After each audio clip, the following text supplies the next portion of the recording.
आधी तर त्या म्हणलेत की धमकी दिले भावाला की तुला मारून टाकणार ही करणार असं म्हणले. मग नंतर काय म्हणले घरात येऊन 50-60 जण आले. ते आधी तिथं उभं टाकलेलं होतं त्याला सरक त्या भावाला म्हणले सरक, तर ती म्हणलं तिकडून जा ना भाऊ, तर ती काय म्हणले सरक तुझ्या बाप्पाचा रोड आहे का असं काही म्हणले तिनं. तर ती म्हणजे तुमचा भाऊ तिथं रोड खतम झालं ते पाठीमागं थांबला. त्याला म्हणले तिकडून जा, तर ती म्हणले तुझा बाप्पाचं रोड आहे का ही आहे का ती आहे का म्हणला. शिवाय ती दिला आणि ती सांगितलं नाही ते गडबडमध्ये होतं तर ती निघून गेला.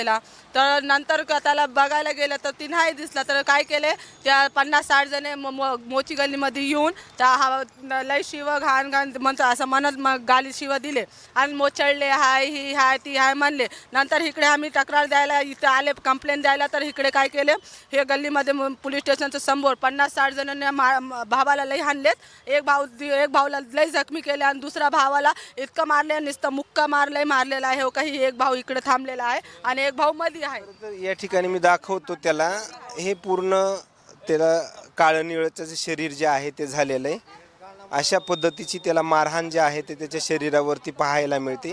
मात्र आता पोलीस प्रशासन यामध्ये कशा पद्धतीमध्ये कारवाई करणार हेही पाहणं तेवढंच महत्त्वाचं ठरणार आहे.